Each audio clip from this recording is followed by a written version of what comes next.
అరే శాస్త్రి, ఇవాళ మంచిగా ఫ్రీ టైం దొరికింది, హాలిడే ఇచ్చారు, వర్క్ లేదు, మంచి ఎంటర్టైన్ చేయాలి నీ వేలో. ఏం చేయాలి గురుజీ? చేయరా, నీకు వచ్చింది చెయ్యి. నేను స్టాండప్ కామెడీ చేస్తాను. స్టాండప్ కామెడీ నువ్వు వాడిపోయిన దోషులు లేటో అనుకో. స్టాండప్ కామెడీ అంటే లేదు లేదు, బాగా చేస్తా. ఒక్కసారి నమ్మి చూడండి, నా టాలెంట్ మొత్తం బయట పెడతా. తీస్తా, నాలో ఉన్న క్రియేటివిటీ మొత్తం బయటికి తీస్తా. సరే చెయ్యి, స్టార్ట్ అయితే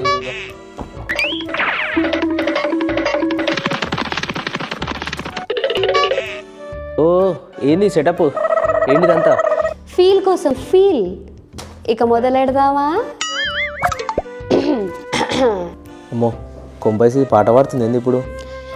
ఎదనే కొయ్యకే, అబ్బా కొయ్యకే, సొగసే జల్లకే, టిరిరిరి.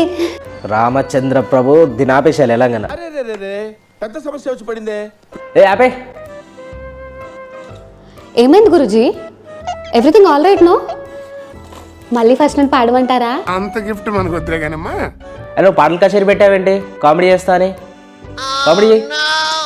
కనిపెట్టేశాడు. ఇంకేం చేద్దాం? కిరణ్, అయితే మనం ఇప్పుడు చీమయ్యకు జోకులు డిస్కస్ చేద్దాం. నాకు తెలిసిన తర్వాత ఫస్ట్ విన్న జోక్ అదే. ఇంకా అదే అప్గ్రేడ్ అవ్వు. సరే అయితే అప్గ్రేడ్ అవ్వమన్నావు కదా, లేటెస్ట్ జెన్జీల గురించి, స్నాప్చాట్ లవర్స్ గురించి డిస్కస్ చేద్దాం. Get ready. అమ్మో, స్నాప్చాట్ ఇది అటు ఇటు పోయి నా మీదే పంచలేసేటట్టుంది.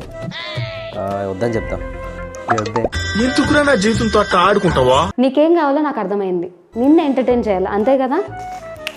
ఇప్పుడు చూడు, దమ్మంటే పట్టుకురా షికావత్, పట్టుకుంటే వదిలేస్తా సిండికేట్. బాగా చెప్పానా?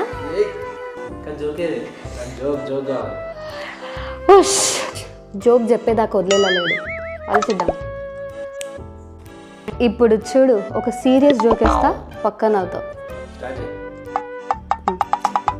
అనగనగా ఒక పేద కుటుంబం, వాళ్ళకి తినడానికి తిండి లేక ఏసీ కార్లో. ఏముంది ఇందులో? చే, నా టాలెంట్ అంతా దొక్కేస్తున్నారు, నాకు చేసే 3 ఉత్సాహం అన్నీ పోయాయి. బాయ్. ఈ వీడియో నచ్చితే ప్లీజ్ సబ్స్క్రైబ్. అమ్మయ్య, ఈ కామెడీ అని చెప్పి ఏదేదో వేసింది. ఇవన్నీ మీరైతే మనసులో పెట్టుకోకండి, సబ్స్క్రైబ్ చేసుకోండి.